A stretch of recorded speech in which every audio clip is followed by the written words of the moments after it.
Hello, I'm Dylan. And I'm Keon. And this is Zenith, that podcast with incest.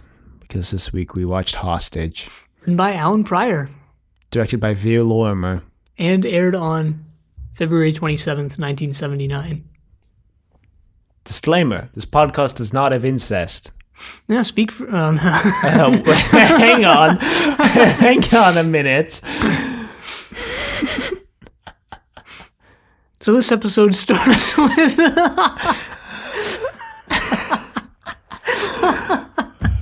This week in Doctor Who, we're after Armageddon Factor, as will be the norm for the rest of Series B. So...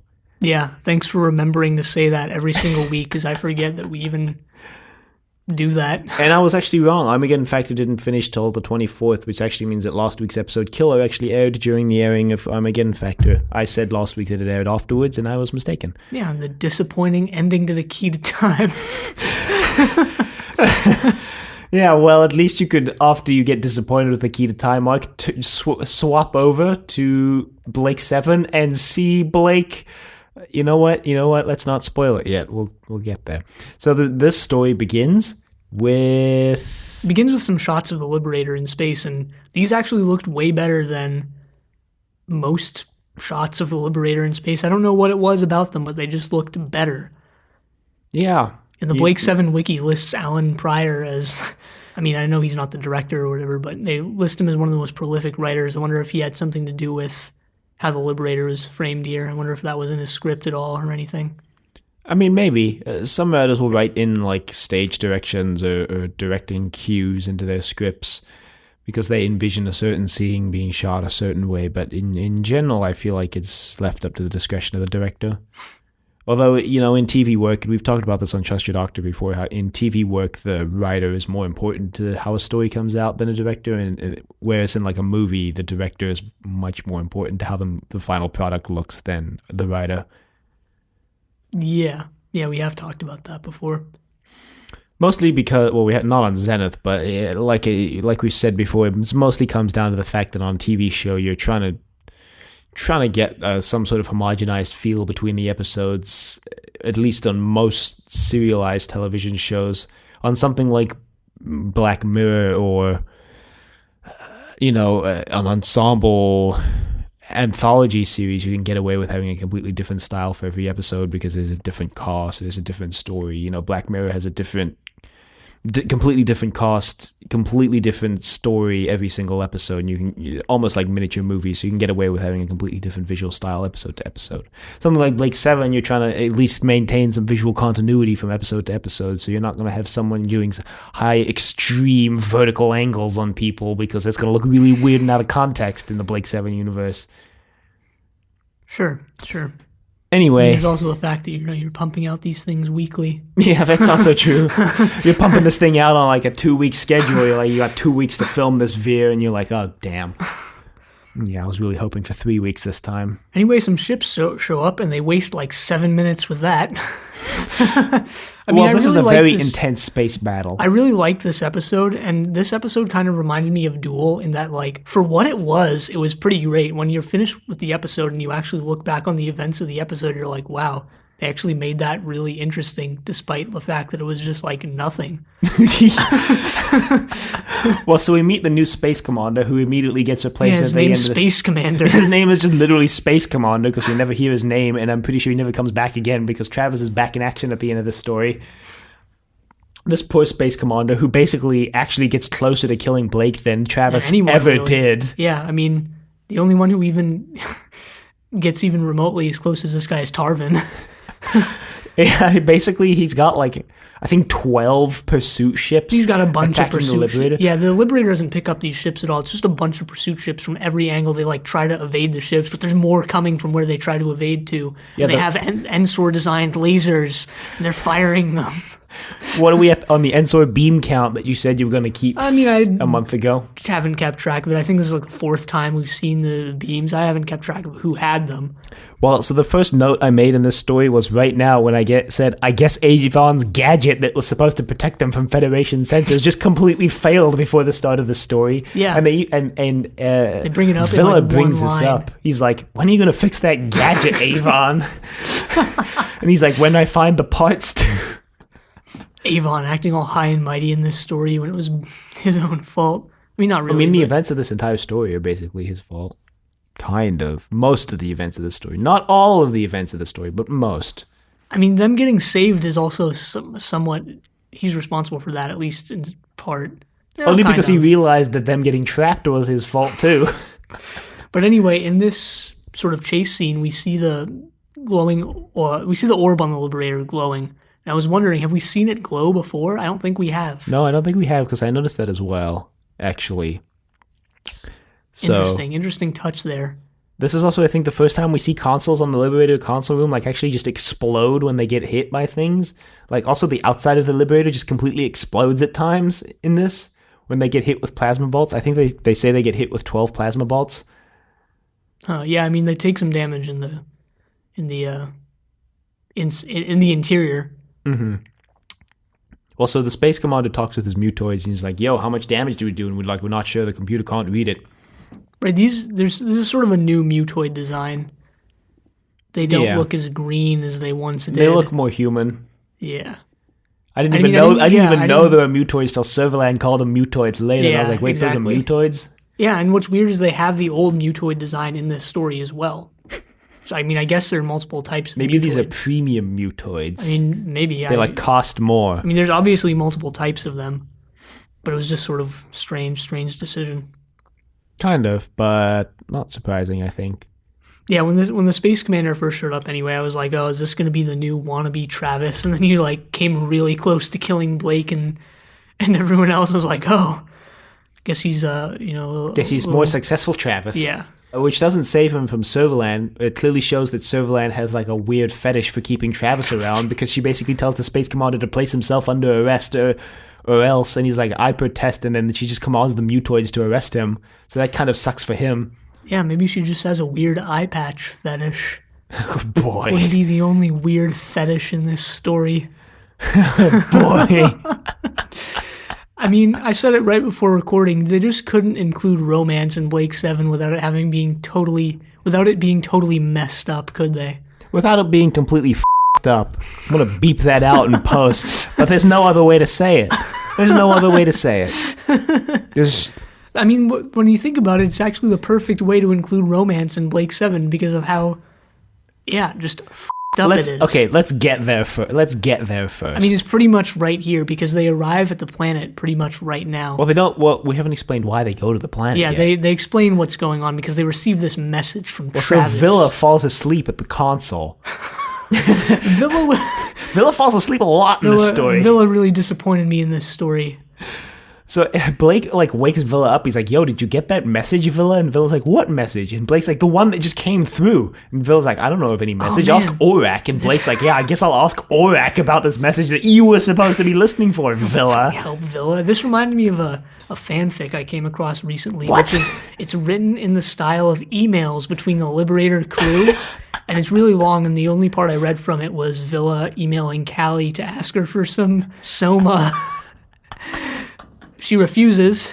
Well, There's of a little course. smiley in her refusal. Well, Which so Villa asks her in this story as Yeah. well, and she refuses. after they get hit For with all the medicinal plasma bolts, purposes only. and then she's like, "Are you dying?" And he's like, "Well, I'm thinking about it." Also, there's like these interesting little like side arm control things attached to the chairs in this episode that Jenna uses to pilot the Liberator when they're in the battle that I've never didn't seen notice them that. use before on the show. I mean, it seems like they've added a bunch of things to the Liberator in this episode that maybe they just didn't finish until now. A year and a half into the show. I mean, maybe they were planning on adding some stuff for Series B, despite the fact that it starts like 30 minutes after the end of Aurak, or less. But maybe they were planning on adding some stuff that just didn't get finished until now. Kind of like how they'd never finished the pursuit ships until episode 9 of Series A. Kind of like how we've never seen that treasure room that keeps getting mentioned. So Anyway, they get the message. It's from Travis. He's down on this planet called X-Bar. X-Bar. Which I remember because every time he says X bar, I just think of a variable. The bar test. No, the like physical variable X with a bar above it. Kind of like H bar, but it's an X. It's an X bar. Kind of Speaking like of this episode, H it's bar, Foo Bar. kind of speaking of H bar, there's a college that has like a bar in the physical sciences area of campus called the H bar, and I'm like, wow. Yeah, I mean, my school's philosophy department is called Plato's Cave, and they have a bunch of obnoxious signs placed all around it with arrows, and they say Plato's Cave, and Sick. yeah, It's pretty cool, dude. epic. Epic, dude. Wicked awesome. That's pretty wizard, my dude. Episode 1. Still can't get over the fact that they included that phrase in The Phantom Menace. Yo, this is Wizard Annie. I'll try spinning. That's a good trick. Still better than the dialogue in episode 8 and 7. Oh, that's a lie. Yeah, I mean, I don't know. That's a lie. I've only watched 7 twice and 8 once, so I'd have to go back. Compared to like 20 times watching episode 1, 2, and 3. Anyway, Blake's like, that's totally wizard, dudes. Let's go to the planet. Because Travis basically reveals to Blake, because Blake didn't know this at this point, that Travis is on the run from the law, and he thinks that they should team up together to fight the law. And Blake's like, yeah, I'll do that. I'll come to the planet. And basically everybody on the Liberator knows that this is a trap. And I mean, the reason why this episode is called A Hostage is because Travis has a hostage. It's Blake's cousin, Inga. Except Travis refers to her as Blake's cousin in the most roundabout way possible, because he basically says... No, this is Blake who says it, actually. Because Travis doesn't explain who Inga or Ashton even are. And then it's Jenna who goes and asks Blake, like, hey, who are they? And then Blake is like, Ashton is my father's brother, and Inga is my father's brother's daughter. That's your cousin, Blake. We know you're trying to obfuscate your relation to this woman, but that's your cousin, Blake. Yeah, in hindsight, that's totally what he's doing. Anyway, at this point, we see Servalan, and her fashion statement for this week in Servalan Fashion Watch is a massive white flower on her left lapel. Still wearing plugs. Still has those plugs. They look like big pearls in this episode, to me. Yeah, they look like plugs to me. I'm just going to go with that. Okay. We meet Counselor Joban. Proven wrong, eventually. Counselor Joban, who... Yeah, Tobias Vaughn. Yeah, I recognized, so I went and looked him up, and it's Tobias Vaughn. I guess from The Invasion. We should mention what story he's from. So, I guess... Also, Mavic Chen in the Dalek Invasion of Earth. Fun fact, those are the same actors. Oh, yeah. I guess the glass eye was just the actor, not the character. Maybe. Or this, I don't know if it's an actual glass eye, but he squints in one eye. Yeah, it's his name is Kevin Stoney. Classic Kevin Stoney. Probably one of those people who's in every British sci-fi show. Or just every British show in general. Maybe. I mean, Tobias Vaughn was like one of the most fleshed out and actually believable villains of most of the classic series of Doctor Who. I mean, I don't know if he was fleshed out. They just focused a lot on him. Well, not like necessarily fleshed out, but the most believable motivation-wise, I guess. I mean, they also gave him a lot of focus. I seem to remember him getting as much screen time, or more screen time than most Doctor Who villains would get. Yeah, I also seem to remember him going, Becca, a lot in that story. But anyway. He has some dialogue with Servalan, where he's like, yo, if you don't capture Blake, we're going to like have to do some serious reorganization of the command structure here, because I supported you to get into this position, and people are starting to talk about how you haven't captured Blake, and it's been like a year and a half since he escaped from prison at least. And she's like, who's talking? That's a breach of security. And he's like, don't worry about it. People just know. So he leaves. And she's like, wow. And Servalan receives a message. We don't know who the message is from yet. Yeah, it just kind of indicates that Travis is on a planet called X-Bar in Sector 4. Right. Back on the Liberator, they're deciding what to do over a glass of blue milk. Yeah, I noticed this. Really needed that Star Wars audience. We actually forgot. I was gonna say in this story, there's a lot of weirdly colored drinks because Servalan's got like green milkshake on her desk too that she gives the Joe band. I mean, it's alcohol. Based on the way she drinks it, unless she's just taking a tiny sip of green milkshake. Or if it's a milkshake, it's like the thinnest milk possible because it's like a clear liquid. Yeah, so there's a lot of weirdly colored liquids in this story. Oh, that maybe people it was drink. a Shamrock Shake from McDonald's. Those are pretty good, man. I've never had one. I missed them this year. Dang it. I have to wait till next year now. Dang it. Double dang it. Triple dang it. Anyway, so they're drinking this blue milk. Gonna have to censor all of that out, you know. Okay. Might have to mark this episode explicit. Can't go saying dang on public podcasting. So Blake is oddly drinking his blue milk. Yeah, well, he's oddly kind of like what he does in the one after Pressure Point, whose name I'm forgetting. Oh, Trial. Trial. Yeah, kind of like he does there. He's weirdly passive aggressive about it. He's like, well, I'm going down, and I don't expect anyone to come with me or even help me, but I'm just going to do my own thing. And he's just like, I just need you guys to put me on the planet. I don't care if you guys come with me. I just need you to put me on the planet. It seems obvious to me at least that he knows they're going to do more than that. Yeah, it seems to me like he's doing like the wink, wink, nudge, nudge. Like, I don't need any help, guys. But I know one of you's going to feel real guilty about not helping me, and you're going to come down eventually. It's going to be Avon. Surprisingly, Avon's like, should we really go down there, Blake? And he's like, yeah, we should. And Avon's like, you know it's a trap, right? And Blake's like, yeah, I do. And Avon says the same thing later when Jenna asks him why he's going down. He's like, well, I'm just going to do it. I have a bad feeling about this, and I know everything's going to go wrong, but I'm going to do it anyway. Callie at this point mentions something to Jenna, and it's like, hey, never mind. And Jenna's like, what is it? And Callie's like, no, it's not important. Don't worry about it. You forget this happened. I mean, yeah, because Callie has spoken up before and been right most of the time, and here she's just like, yeah, don't worry about it. It's probably nothing. And Jenna just accepts this. She's like, yeah, probably nothing. Yeah, Jenna and Callie have a really small role compared to Blake, Avon, and Villa in this episode. I don't think Gan. Oh, wait. And Gan. Really still missing Gan, honestly. I'm not. What would he have done in this story? I mean, he would have been bumbled there, around the this Liberator. Yeah, that's what done I miss. Nothing important. That's what I miss. Beamed down to the planet, get immediately captured by Ashton. That's all the things that I miss about him. Just his lovableness in the background. He's like the big bird of the Liberator crew. But yeah, Jenna and Callie sort of have a smaller role in this. But, I mean, they still do some stuff. I mean, I'm just damage controlling this. But, you know, it was all right in my opinion. Not good, but all right. Jenna saves the day again at the end. Yeah. Kind of. Well, she saves herself and She Callie. saves Villa because Villa's teleport bracelet ends up in the vacuum of space. But she also saves Callie and herself.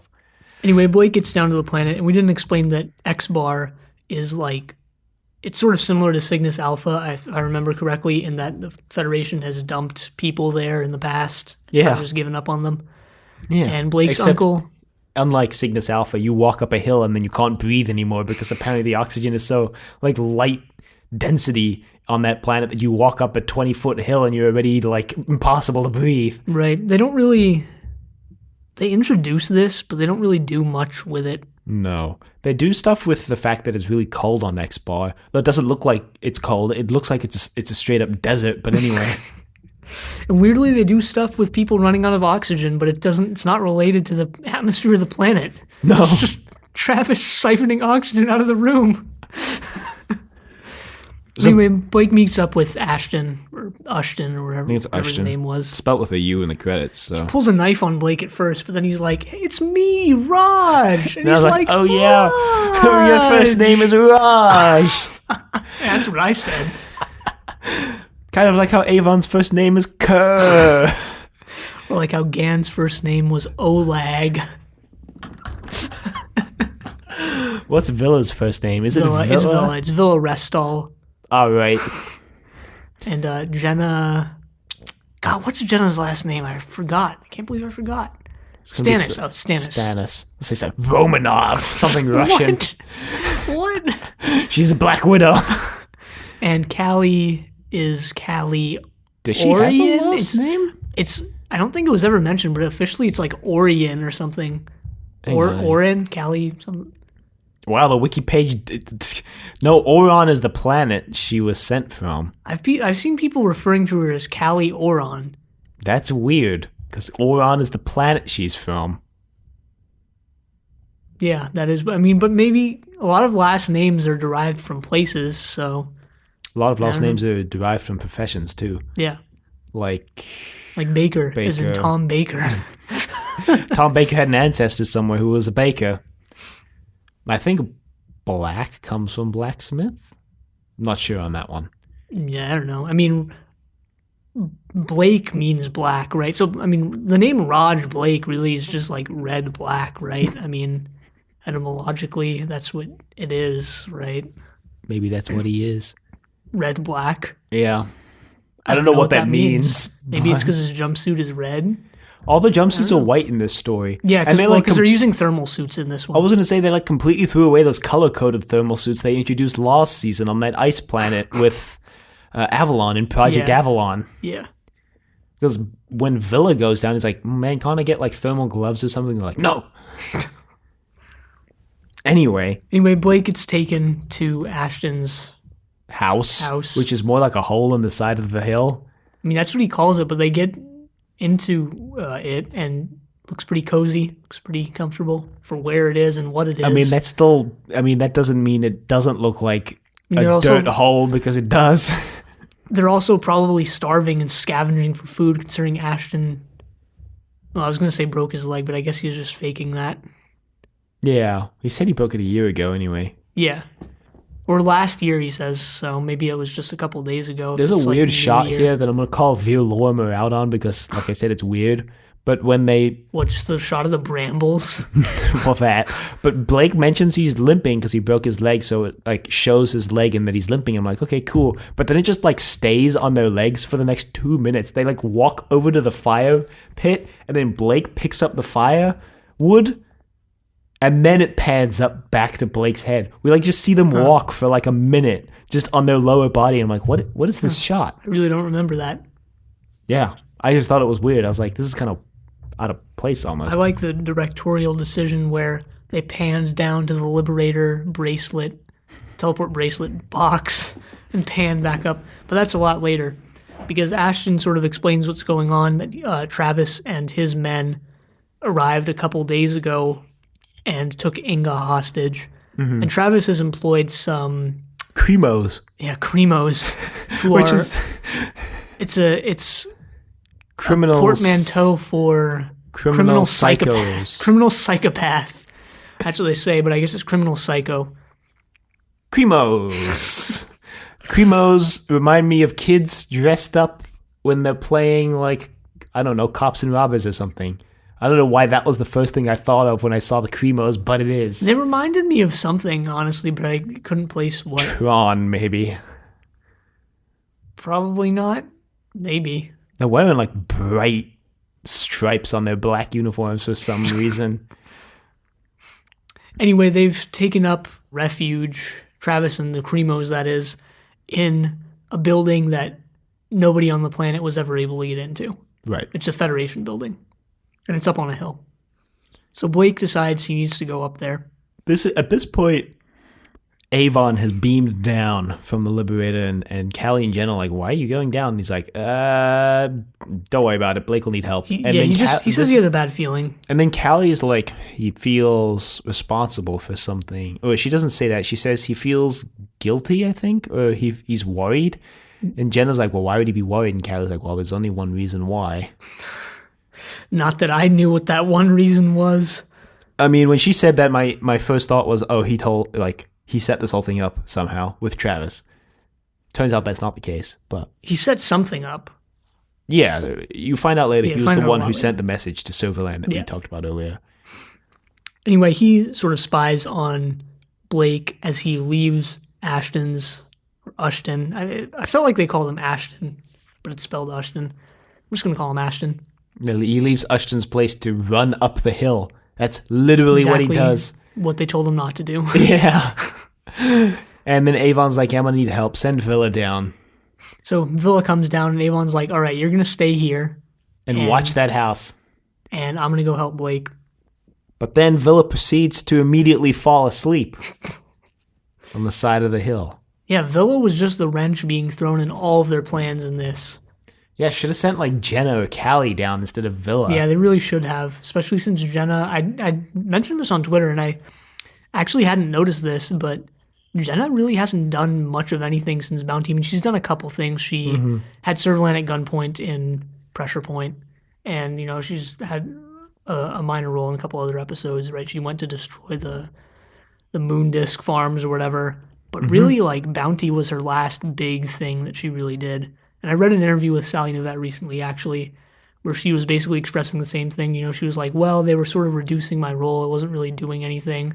And when the show was pitched to me or whatever, I thought it would be really cool because of the way the role was like, you know, you're going to be a smuggler and you're part of this band of outlaws. But, you know, then she sort of just ended up being delegated to the background.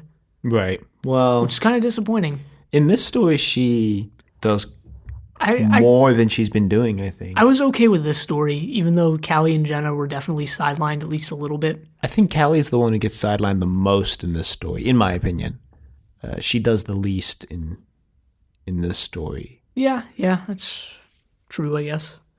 Anyway, Blake gets captured, Avon gets captured, Villa gets captured because he's passed out on the side of the hill. They all fall into traps. Blake gets caught in like a bear trap. Blake gets caught in a bear trap, which apparently his like indestructible boots save him from losing his foot from. Avon gets caught in a net, and Villa gets caught by Ashton. So they get taken to the compound, and then Travis basically sits Blake down. He's like, look, I got Inga. I want the Liberator. And Blake's like, yeah, right, as if I'll give you the Liberator. We also have a couple scenes of Inga being, like, tortured, and in those scenes we find out that Ashton is working with Travis. Right. Inga makes a break for it. Travis is like, capture her, and they just immediately capture her. Yeah. And Blake's like, wow. Villa also gets held at knife point by Ashton. Yeah. Who asks him whether anyone else is there. He's like, no, I swear. And he has this whole big thing about how he doesn't like people saying they swear. Well, so Ashton steals the teleporter bracelets, which was like his deal with Travis, apparently, to steal the teleporter bracelets.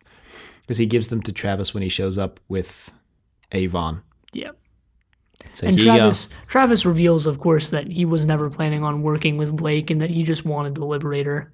Yeah, and Blake's like, yeah, I mean, I knew that. I knew that this was a trap. So... Trap this. Yeah, I mean... I really liked how this episode did Travis, right? This is the best Travis really has been ever, pretty much. Since he was introduced, I think. Since he was introduced. I mean, maybe even better than Seek, Locate, Destroy or Duel. Probably because it's unlimited Travis. Travis was limited before by his artificial limiter, a.k.a. Serverland, but now he's unlimited. Because he works outside the law. Yeah, sure. He's a rogue cop who plays by his own rules. Coming this summer, Travis P.I. Travis the movie. Travis the movie. Travis 7. The well-renowned and well-hyped movie sequel to Blake 7, featuring Travis. You know, I really hope the whole sequel/reboot trend doesn't touch Blake 7. They've been trying to for a couple of years. Sci-Fi acquired the rights to Blake 7 in 2000 and something, and there was like they were all set. That's a scary thought. They were all set to make it, and then like everything fell apart. Sci-Fi actually makes pretty good like actual sci-fi shows now, like The Expanse, which is basically the best science fiction show on TV right now, in my opinion. Even though it just got canceled, which is kind of devastating. Killjoys is like pretty fun. So Sci-Fi makes actually good like science fiction television. Now, that's not to say that movies or any other television they make is any good, but at least they've got that. I really don't watch TV anyway, so I don't know why I'm complaining, but... Anyway. But yeah, the Blake 7 reboot fell through. Not to say that people aren't still trying, but anyway. I mean, it's going to happen eventually. Maybe. I think or it'll be like Back to the Future and someone will be like, over my dead body. Yeah, but then when that person dies, they'll be able to step over their dead body. Maybe. Or Bob Zemeckis will be like, over my dead estate, and then just signs the rights over to his estate, which will last for like 100 years. Then at that point, is it even worth it anymore? Yeah, maybe. Maybe we need 100-year reboots. Maybe that would mean we have to reboot Mickey Mouse. Let's make a gritty Mickey Mouse reboot. Oh, God. Reboot was Oswald the Lucky Rabbit. There you go. Gritty Oswald the Lucky Rabbit reboot. Oswald the Unlucky Rabbit. So, getting back to the practically non-existent plot at hand. Like I said, this episode was pretty good for, like, when you go back and re-examine what actually happened, because it wasn't a lot. No, it really wasn't. So, Travis finds out from Inga that Villa is the weakest of the three. Yeah, so he brings out Villa and holds him at gunpoint, basically. More like ring point. Yeah, ring point. Biomechanical arm point. Asks him to give them the keyword to operate the teleporter bracelet, which is just there is no key. I was kind of confused about this. There is no keyword. It's just communicating to Jenna. Yeah. Yeah. To say teleport. Yeah. So Villa's like, teleport. So Jenna, not realizing that it sounds like Villa is about to die when he says that. Well, she does realize it, actually. But she's like, well, sounds like Villa's in trouble. Better teleport him out of there. Right. I mean, this is mostly Villa's fault for caving. I mean, you would cave, too. That's how he survives. So Blake would cave. Avon would cave. They would all cave. At some point. Maybe not as quickly as Villa did, but at some point. Yeah, I'm wondering, would any of them not cave? Gan, maybe. No, Gan would cave. I don't know if Gan would cave. Don't even try to act like Gan was this perfect paragon of a character. No, I'm going to pretend that he was. That's how I'm going to always remember him. Well, you're just lying to yourself when you do that. No, when am I not?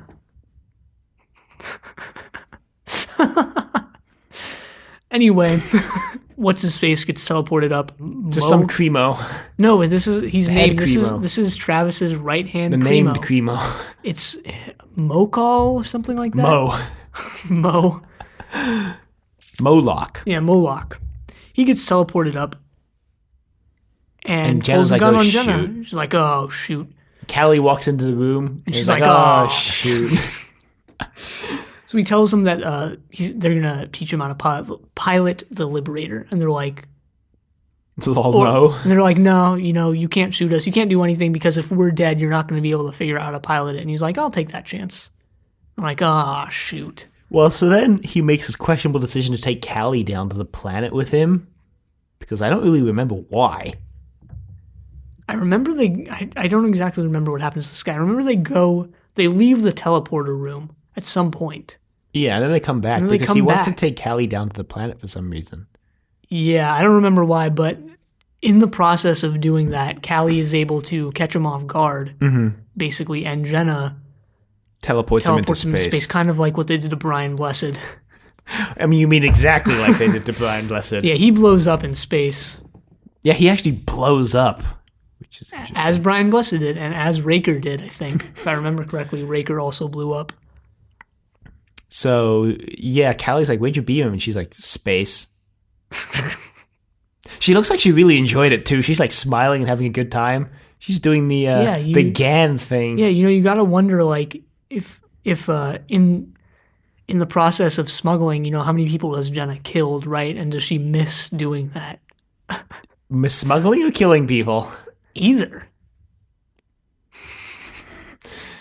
Maybe both. Maybe that's why she joined up with what's its name in Bounty. She just really wanted to kill somebody. She just wanted to kill some people. Oh, here I go killing again. I think I made that exact reference like last week. Anyway. Yeah, so down on the planet, Ashton has had a change of heart. Because I think he realizes Travis has never been good to his word in his life. And he's probably just going to screw him over in the end. So he realizes this after making a deal with Travis. So Travis and the Cremos are siphoning the oxygen out of the room where they're holding Villa, Blake, and Avon. And Ashton comes in and messes that up for them, letting the oxygen back first Inga makes a break for it But she doesn't actually make a break for it. She like hides, and they think she's escaped. So the Cremos leave to go after her, and then she jumps out and like jumps Travis. And that's when Ashton comes in, and he also jumps Travis, and then he buggers with the oxygen. Yeah, they let them all out, and then just to summarize what happens for the next like 10 minutes, they have this giant fight scene outside. All the Cremos die. Travis almost dies. Well, you're Blake and forgetting- Avon almost die. Okay, They pause. push some boulders down the hill, killing the Cremos. That's well. yeah. We got to talk about the boulders.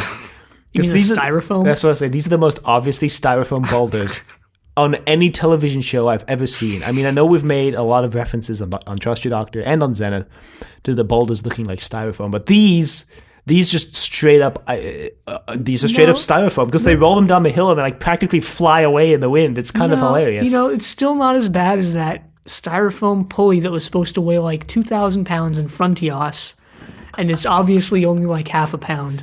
That's still worse. Still worse Is than it? this. Because when you go back and watch this, and you'll notice that some of the rocks fly away when they're rolling down the hill. I mean, they don't like fly off screen, but they like fly off course when they're rolling down the hill because they're so light that they have no like momentum going down the hill. Well, all the actors too are like really overselling. Like they're like moving back and forth, trying to push these things down the hill and make them look really heavy. And it's Well, at just some not working. point, like Gareth Thomas just gives up because he just lifts a rock and just launches it with both hands. Just start kicking these giant boulders down the hill. Honestly, I think the actors were having more fun with it than anything else, just chucking styrofoam down a hill. Maybe they all have super strength. Maybe Who they knows? do. Maybe they're all augmented. Superman. Maybe they're all Kryptonian. Anyway, one of the Cremos gets crushed by boulders. What a way to go. Better than the Cremo who just gets 48 hours in here. Wait, better than the Cremo who gets beamed into space. I mean, I don't know. I think I'd rather get beamed into space and blown up than get crushed by boulders. How the Honestly. other two Cremos die? One gets like stabbed by Ashton. Yeah, one just gets stabbed in the back by Ashton. The other one, I don't remember how. I think don't remember either. I think they don't even show the death. I think they just show on. They just. I think they just show Ashton run off screen and then he comes back and I dealt with it, guys. Yeah, pretty sure that's exactly what they do. And then, I'm sorry, but this is just hilarious to me. But Travis is like cornered by Blake and Avon, and he shoots Avon in the arm, and then Ashton just throws a net on top of Travis. And then Blake goes over to tie up Travis's arm, but when he goes over there at first, it looks like he gets tangled in the net as well.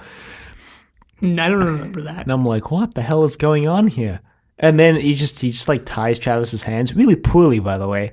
Avon suggests killing Travis, and Blake is like, "No, that's not who I am."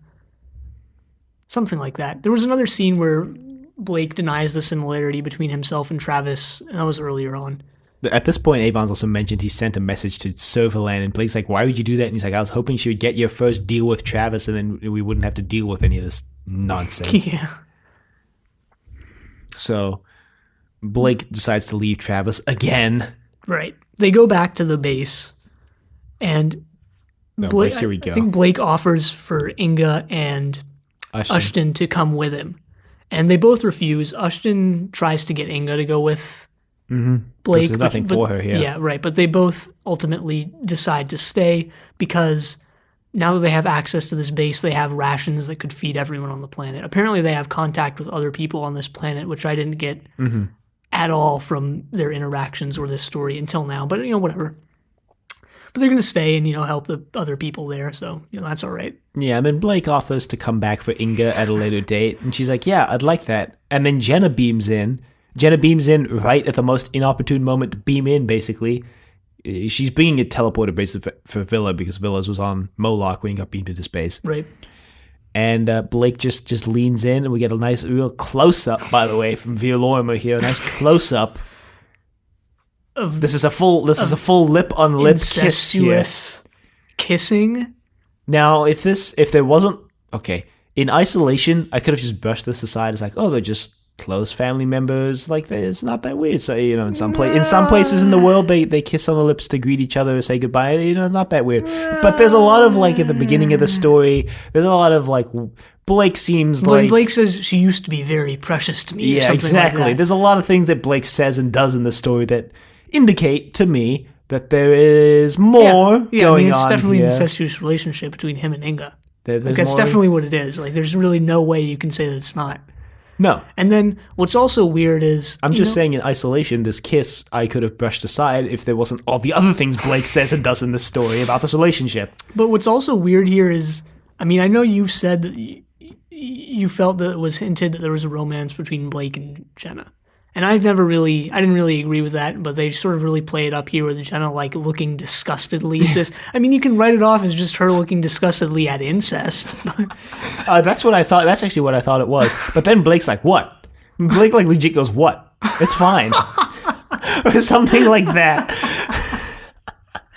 Don't judge me. Don't judge me for what I do in the bedroom, Jenna. So overall, Avon's great over there. addition to Blake 7.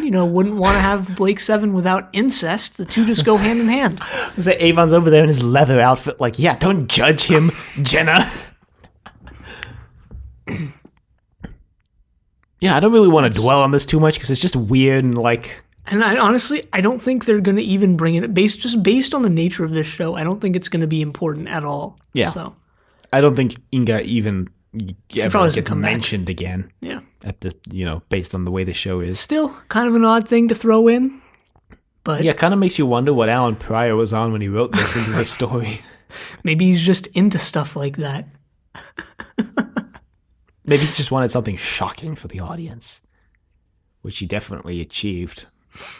Anyway, Servalan shows up, and it's night now on the planet, and she confronts Travis. He's like, what are you going to do, kill me? She's like, well, on paper, we're enemies. When has paper ever stopped me from doing anything? She basically tells Travis that as long as Travis keeps leading Servalan to Blake, she'll like mark on the records officially that Travis is dead. Right. So they're working together again. Reluctantly.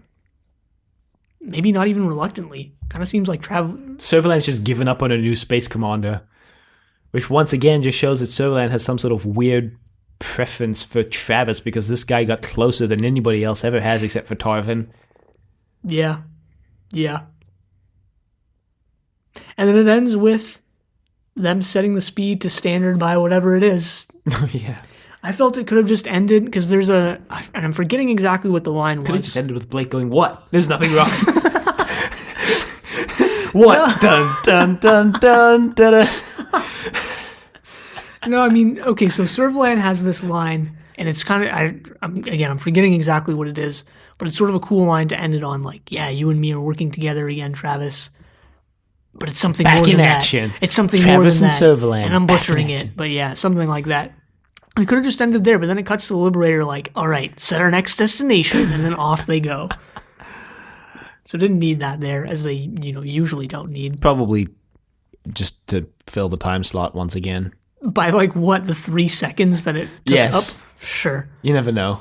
Yeah, you never know. Maybe the BBC was like, yo, we really need to fill those 3 seconds. Like, if we don't fill those 3 seconds, we're We're going to be cancel the shut show. down as a network. We're shutting everything down. The offices will close. We will implode them next week if you do not fill those 3 seconds. And then Veer Lorem was like panicking. The entire future of the BBC rests on Vera Lorimer's shoulders. His ability to fill the 3 seconds. Like, what do I fill these 3 seconds with? What can I possibly add? No.